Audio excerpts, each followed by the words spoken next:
Thanks for checking out this movie review video. So this is for the 2021 film Antlers, and there was a lot of build-up going into this film. Not for me, I didn't watch any trailers or anything. I like to go in blind on all these things. But one of the big things that was selling it is I believe Guillermo del Toro was one of the producers on this one. And I will say this up front. It looks really good, which anything that Guillermo del Toro directs, writes, or endorses in one way or another, I expect it to look good, and this one definitely looked really good. So, Antlers 2021, directed by Scott Cooper, who also directed Crazy Heart, Out of the Furnace, Black Mass, and Hostiles. I've only seen Black Mass out of those, and it was a good film. That's the one with Johnny Depp about Whitey Bulger. Good film.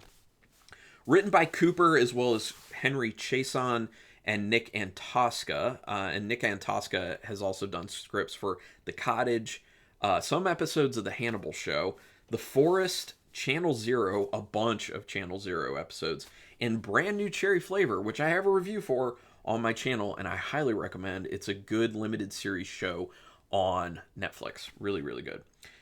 Based on a short story called The Quiet Boy by Antosca. Antlers, I think, is a fine title for it, but maybe The Quiet Boy would work better. I think that's kind of a better title for the story overall that's going on. The Antlers, I get it. I understand why, but I don't know. I just like The Quiet Boy more. Anyway, quick synopsis. It is about a kind of sleepy Oregon town where things are going downhill for the residents there, the overall economy of the place, and something shows up in town that is causing problems. There's a kid who ends up dealing with some stuff related to said thing that shows up in the town causing problems. And it's that one of his teachers kind of takes note of it, who teams up with her brother, who's the sheriff in town, played by Jesse Plemons, who does a really good job. Always. I know some people are like, oh, he looks like Matt Damon. But no, he's a better actor than Matt Damon. So we shouldn't say that. We should say that Matt Damon looks like Jesse Plemons, because that's a compliment. Anyway, the film is shot really well. Beautiful shots, engaging camera work, always moving all the time in such pleasing ways. I mean, and it lets you know it's going to look super awesome by the initial establishing shot in the film. And I'm not going to tell you what it is, but you'll see it's breathtaking. It's beautiful.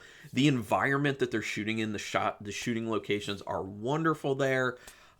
It's just like nice wooded area, and it just makes me want to rewatch Twin Peaks, to be honest, because it gives me that type of vibe. Everything is drab. Like, this whole thing is very drab. It's got a very drab color palette. Everything looks like it's been leached out, but I think that's intentional because it's supposed to show it from the standpoint of not just that it's dark there a lot of times and rainy, but also that it's a representation of dark things happening, and also the way certain characters are feeling, or actually most of the important characters in the film are on the inside. So I think the dark and drab is very much intentional, and so that it adds in a sense. They get to the intrigue pretty quickly in this. They don't mess around too much before they introduce the main evil in the film. And yeah, it's pretty satisfying when you actually see what's going on, the evil itself. It's satisfying to watch. There is a lot of mystery to it as well, because at first you're kind of like, what is really at play here? And then once you start to have, layers of the onion peeled back, you start to be like, okay, maybe it's this, and then you get another little clue, and then maybe it's this. And by the end, you do know what's really going on. And it actually ties back to one specific piece of old lore in the United States that I'm not going to say what it is because that would ruin things. And, this is no spoiler review, so I'm not going to say that. But you will know at some point in the film because it's actually called out. So if you're familiar with the lore at that point, you may have some ideas about how things may end up unfolding, but you're not going to know everything, so it doesn't ruin stuff. The music is well done in this. Nice job with the score. And it never gets like too heavy-handed, really. So they did a good job of kind of keeping it relatively restrained. There's a pretty gruesome practical effects moment that many people will appreciate. I will tell you, it has to do with this doesn't ruin anything. It has to do with being in a examiner's morgue. What you see on the slab in that examiner's morgue is like, okay, practical effects way up there. We're looking really good. There is some CGI that's used in this, but I think they do a really good job of mixing it into the film. One of the things is, because it is dark and drab, it is easier to kind of make CGI look like it fits better. It's very hard when you're doing CGI and it's like broad daylight and everything's like super bright. There's more of a tendency for the CGI to start to look bad in that instance. So I think they had a good idea with kind of keeping things kind of like darker and more drab, because it made the CGI flow a lot better. Plus, you're not sitting there focused on the CGI stuff too long. It's usually moving, so that plus the darkness kind of makes it look better. They do keep you engaged in wanting to know what's ultimately at play here, which, like I said, you eventually do find out what's actually at play there. But for quite a while, you really are just like, what is really going on here? Which is a good thing. I actually love that aspect about the film, is the guessing that's going on. Because at first I had an idea of where they were going, and I ultimately ended up being right, but the way they approached it, they kind of put a different spin on it, and that kind of threw me for a loop for a little bit, and then I was just like, what is happening then? Maybe I'm not sure about what's going on. So it's good. It's good to keep people guessing like that, and it's good to take people on almost like an investigative journey as some of these characters are doing it themselves. The pacing is not great. So one of my biggest problems with this is the pacing is kind of bad.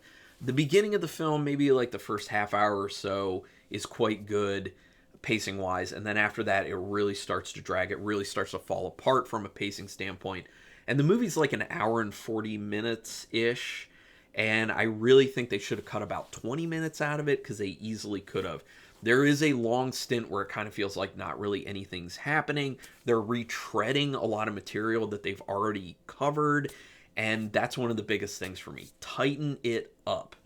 If you want a good example of a script writer who knows how to tighten things up and is unbelievable at pacing, it is Jim Cummings, who has done the films The Wolf of Snow Hollow and The Beta Test, which I will have a review for The Beta Test coming out, and it's on Hulu at the moment. I do recommend it, but I have a no spoiler review coming out for it in the coming weeks. I'm not sure when I'm going to do it, but yeah.